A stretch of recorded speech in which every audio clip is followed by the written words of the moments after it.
Having a large population of older homes without adequate fire alarm protection, the Banks Fire District was faced with the dilemma of providing protection for those homes in a cost-effective manner. In 2016, Rodney Lenz was our new fire chief, and he knew about a program from the State Fire Marshal's Office for smoke detectors.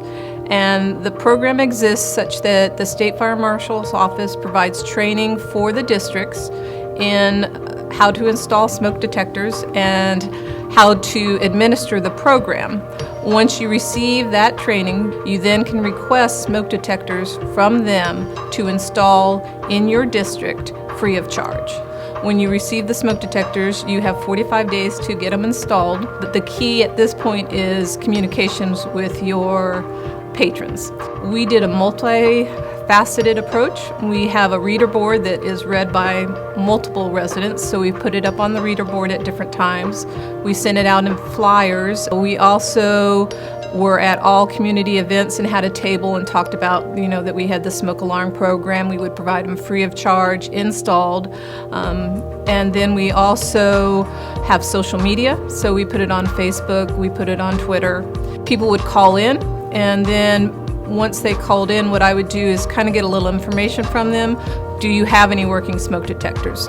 How many bedrooms are in your home? How many floors is your house? So that we could get a gauge on how many detectors were needed for this household. Then I would take a look at our schedule and find in the next week where we were staffed well.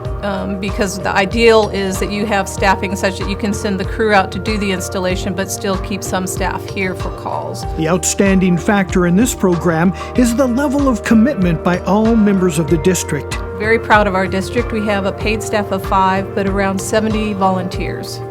And with that volunteer force, we're able to man the main station 24/7 right now. Our crews were wonderful. They would go out to the homes, install the smoke detectors, talk to the residents. We take all the tools, ladders we need, go to the residents, spend a couple minutes talking to them, walk through the house and look at the bedrooms, see if they have any previous smoke detectors, and kind of get an installation plan. And then from there we install them. We do one in every bedroom, and we usually try and get one in a living kitchen area, try and make it work for both areas. The dedication of the volunteers ensured the success of the program.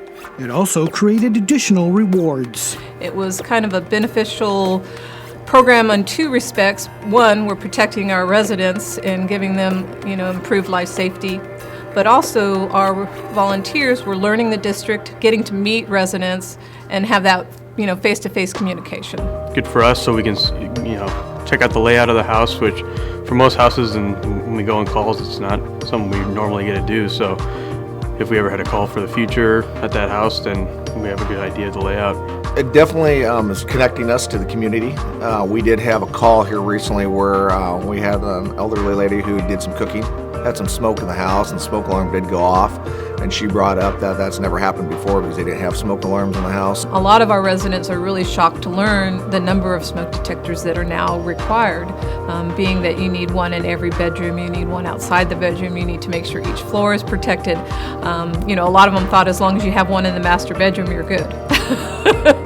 Because of our success in this program, it's been beneficial for us to communicate that in terms of other grants that we go for, because then you have that success story where you can say, look what we can do if you give us the tools. We've installed 650 plus smoke detectors. We couldn't afford that with our budget, but you give us those, we'll make sure we get them out there and get them in the right homes.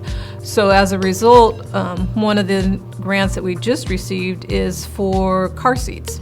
For families that don't have adequate car seats, we can give them a free car seat. The only stipulation there was that we had to have certified car seat technicians. Once again, that Banks Fire District spirit of volunteerism answered the call.